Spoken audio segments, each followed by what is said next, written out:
Assalamualaikum warahmatullahi wabarakatuh. Kembali lagi di channel Alam Bayangan, masih membahas cerita mistis dan cerita horor Nusantara. Kali ini Mimin akan menceritakan sebuah cerita horor, yaitu Kontrakan Tua. Sarah adalah seorang wanita yang sekarang tinggal di kota kecil Jawa Barat. Ia harus pindah ke kota kembang itu untuk menuntut ilmu di salah satu universitas ternama di sana. Saat pindah ke Bandung, Sarah pergi bersama ayahnya. Ayahnya mengantarkan Sarah ke rumah kontrakan yang akan dihuni Sarah selama menuntut ilmu di sana. Di kontrakan itu, Sarah juga akan tinggal bersama dua orang saudara sepupunya yang juga menuntut ilmu di tempat dan angkatan yang sama dengannya. Saudara tertua bernama Jani dan saudara yang lebih tua dari Sarah bernama Ava. Sarah merupakan yang paling kecil dari mereka bertiga. Maklum baru lulus SMA tahun yang sama. Selama 2,5 jam di perjalanan, akhirnya ia tiba di kota Bandung. Ini adalah pertama kali Sarah tinggal dari jauh dari orang tuanya. Perasaan campur aduk tentu dirasakan oleh Sarah. Setelah mobil terparkir, Sarah bergegas turun dan mengambil barang-barang bawaannya. Sembari mengangkat bawaan, Sarah dan ayah langsung menyusuri sebuah gang kecil. Berjalan sedikit jauh ke dalam dan sampailah mereka ke depan kontrakan itu.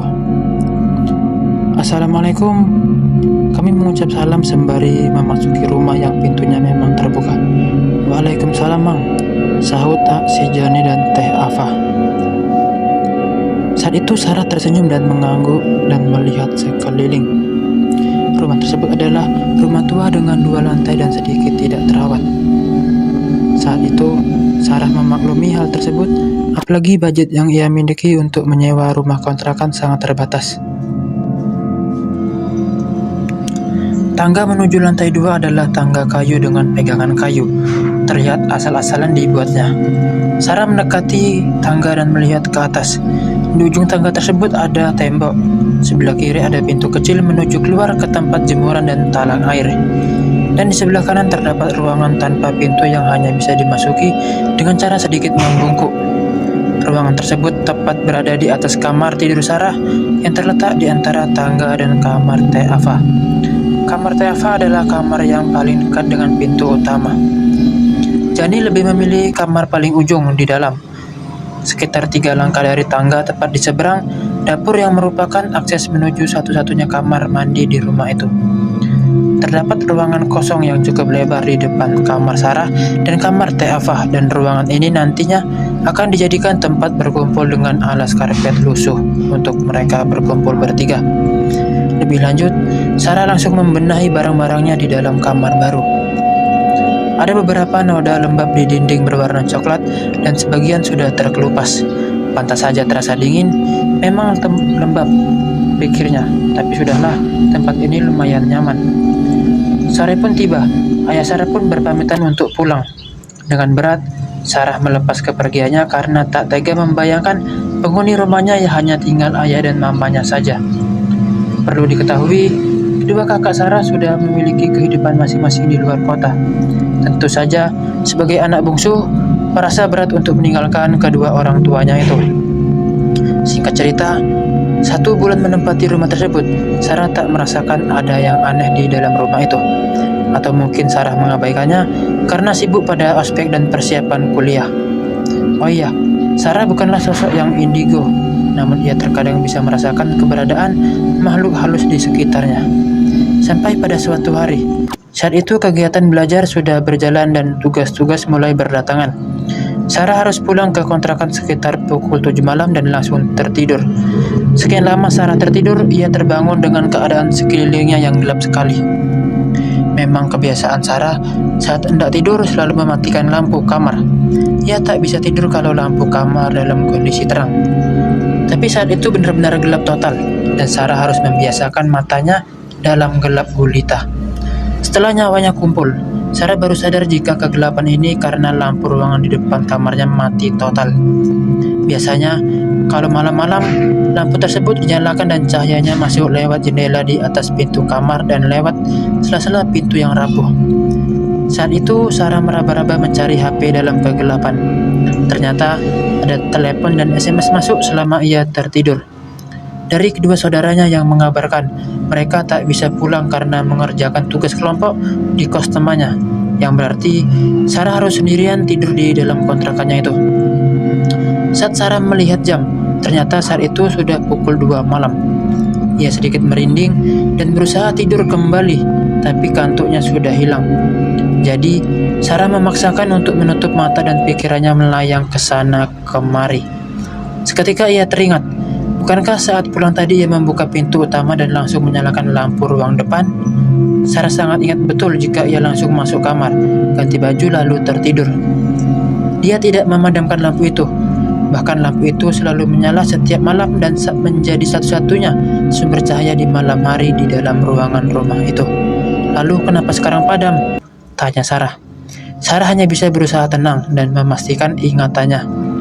Saat hendak bangun dari tidurnya dan menyalakan lampu kamar, tiba-tiba Sarah mendengar suara lirih sekali dari balik pintunya. Hihihihi.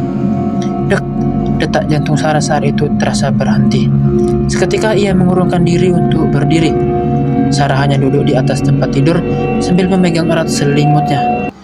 Sarah diam dalam posisi waspada, ragu antara yakin mendengar suara tawa dan berusaha meyakinkan diri bahwa ia hanya salah dengar. Ia terus berusaha fokus, tapi yang didengar hanya hening. Pelan-pelan Sarah kembali ke posisi tidur. Berhati-hati sekali, seakan-akan membangunkan sesuatu yang ia pun tak tahu apa. Suara langkah kaki kecil berlari melintas di depan kamarnya. Otak Sarah langsung merespon jika itu adalah tikus. Ya, itu mungkin tikus, kata Sarah. Belum selesai ia meyakinkan diri sendiri, suara lain membuatnya kaku sekaku-kakunya. Duk, serak, sesuatu seperti diseret.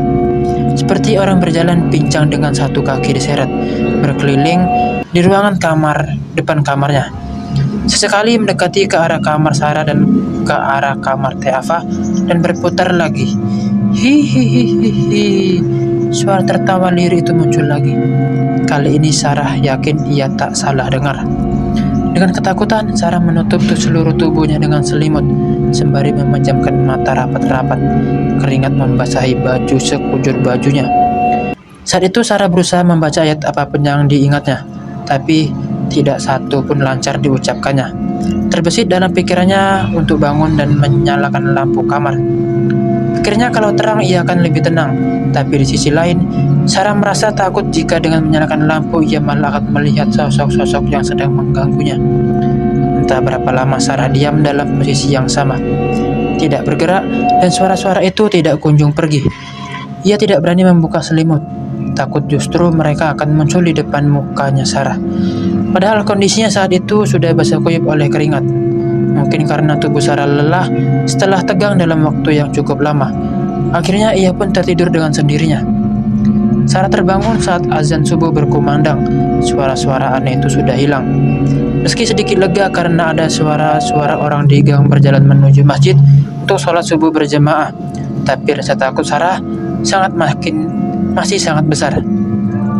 Yaitu namanya momen pertama kali Sarah berkenalan dengan penghuni kontrakan. Walau tidak bertatap muka langsung, tapi berkenalan itu membekas hingga sekarang. Ia tak akan menceritakan kejadian tersebut kepada kedua saudaranya. Bukan apa-apa, Sarah sendiri takut menceritakan ulang saat dirinya masih tinggal di rumah itu. Dan mereka mengontrak selama 1 tahun, artinya Sarah harus bertahan selama 11 bulan ke depan. Setelah kejadian itu, ia hanya merasakan beberapa gangguan-gangguan kecil menimpanya seperti barang berpindah tempat sendiri, selimut ditarik saat tidur, atau melihat sekelebat bayangan melintas. Singkat cerita, bulan Ramadan telah datang. Gangguan kecil itu pun berkurang meski tidak 100% hilang. Lebih lanjut, Gerald adalah tetangga Sarah yang bertempat tinggal di ujung gang. Dia adalah anak band yang gaul dan cocok berteman dengan Sarah karena kepribadiannya yang asik. Sejak pertemuan pertama, mereka jadi semakin akrab hingga akhirnya pada suatu malam, mereka memutuskan untuk sahur bersama di salah satu kafe di Lembang. Noang adalah panggilan Sarah dari Gellar. Rencana sahur malam ini hanya akan ada mereka berdua karena teman-temannya yang lain tak bisa ikut. Tak masalah bagi mereka karena suasana alam terbuka dan hawa yang dingin adalah tempat favorit mereka. Oke, mungkin cukup sekian cerita kali ini. Jika penasaran dengan cerita ini, simak terus ceritanya hingga selesai. Dan jangan lupa terus nantikan part keduanya. Sekian, terima kasih. See you next time. Selamat berjumpa kembali. Dan jangan lupa bagi teman-teman yang baru bergabung, ditekan tombol lonceng notifikasinya dan subscribe agar tidak ketinggalan cerita menarik lainnya. Oke, terima kasih.